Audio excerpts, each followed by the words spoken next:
ان دو ساتھیوں کو بہیمانہ طور پہ قتل کیا گیا، انشاءاللہ ان کے قاتلوں کو تحت دار تبارک و تعالیٰ کے فضل و کرم سے آر پی او اور فیصلہ آباد کی جمیع پولیس انتظامیہ نے اس بات کی یقین دہانی کروائی ہے کہ 48 گھنٹوں کے اندر مجرموں کو پکڑا جائے گا اور انشاءاللہ ان کا چالان بھی کیا جائے گا۔ ظلم کے خلاف ہے، قتل و غارت گری کے خلاف ہے، اللہ کی زمین کے اوپر ہونے والے جو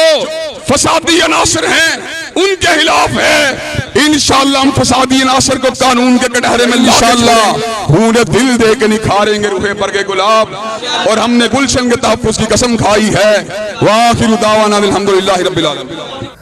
السلام علیکم ورحمۃ اللہ وبرکاتہ۔ ناظرین کرام، جماعت اہل حدیث کے ساتھ جڑاں کے اندر یہ پہلا ثانیہ پیش آیا،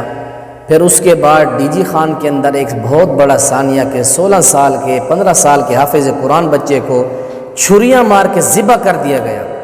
پھر لاہور کے اندر ایک بڑا دل خراش اور بہیمانہ جو ہے قتل کا واقعہ پیش آیا۔ پنجاب بار کونسلر کے سیکرٹری چودھری محمد اشرف راہی ایڈوکیٹ، جو جامع مسجد ابو ذر غفاری بادامی باغ لاہور کی مسجد کے متولی تھے،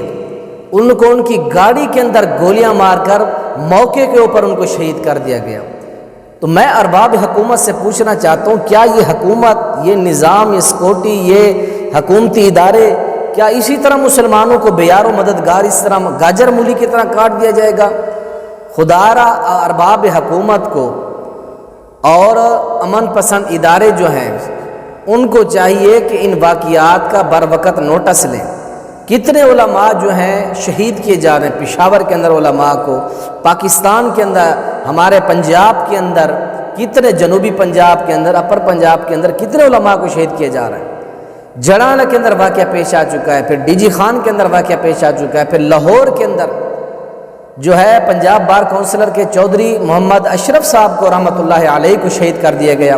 اللہ تعالیٰ ان کی قبر کو روضۃ من ریاض الجنہ بنائے، اللہ ان کے لواحقین کو صبر جمیل کی توفیق نصیب فرمائے، اللہ تعالیٰ قاتلوں کو کیف کردار تک پہنچائے، اللہ ہم سب کو امن قائم کرنے کے اللہ تعالیٰ توفیق نصیب فرمائے۔ جتنے جماعتوں کے، چاہے وہ مسلک بریلویہ کے بڑے ذمہ داران ہیں، مسلک دیوبند کے، ان کو چاہیے کہ خدا را آپ لوگ اپنی عوام کے اندر یہ شعور پیدا کریں کہ اپنے مسائل ہم علماء تک رکھیں، اگر تھوڑی بہت رنجش ہو بھی جاتے قتل و غارت تک نہ جائیں۔ بڑے بڑے علماء جو یوٹیوب کے اوپر یا جن کو زیادہ سنا جاتا ہے، ان کو چاہیے الحمدللہ جب بھی مسئلہ کے دیوبند کے ساتھ یا کسی کے ساتھ کوئی بھی مسئلہ ہوتا ہے، ایشو ہوتا ہے دینی اعتبار سے، کوئی بھی مسئلہ ہوتا ہے، ماضی قریب کے اندر کراچی کے اندر مدینہ مسجد کا جب ایشو ہوا، مسئلہ ہوا، جماعت اہل حدیث کے وفد گئے، الحمدللہ ہم آپ کے ساتھ ہیں، ہم آپ کا تعاون کریں گے، آپ بجانب حق ہوئے تو ہم آپ کے ساتھ کھڑے ہیں انشاءاللہ۔ تو بڑے بڑے جو علماء ہیں دوسرے مسالے کے، ان کو بھی چاہیے وہ اپنی عوام کے اندر یہ بات ان کو باور کریں کہ قتل و غارت جو ہے مسائل کا حل نہیں ہے، قتل و غارت یہ نسلوں کو برباد کرنے کے مترادف ایک فعل ہے۔ آج جماعت اہل حدیث کے اندر غم اور غصے کی لہر چل رہی ہے، لیکن میں خراج تحسین پر پیش کرتا ہوں اپنے آپ کو اور اپنے تمام نوجوان بھائیوں کو جو ابھی تک انہوں نے ایک بھی قدم غلط نہیں اٹھایا، اپنے قائدین اور اپنے رؤساء اور اپنے جماعت کے ذمہ داران کے اشاروں کی طرف دیکھ رہے ہیں۔ اللہ تعالی ہمیں حوصلے کی اور ہمت کی توفیق نصیب فرمائے۔ ہر قسم کے ہم انتشار اور فسادات کے خلاف ہیں، اور ہر قسم کی ہم ظلم و ستم کے خلاف آواز اٹھاتے رہیں گے، اور حکومت سے ہم اپیل کرتے ہیں کہ اس طرح کے ظالم اور دہشت گرد اور اسلام کے لبادے میں چھپے ہوئے ان شر پسند عناصر کو جلد از جلد گرفتار کر کے کیف کردار تک پہنچایا جائے۔ وآخر دعوانا الحمدللہ رب العالمین۔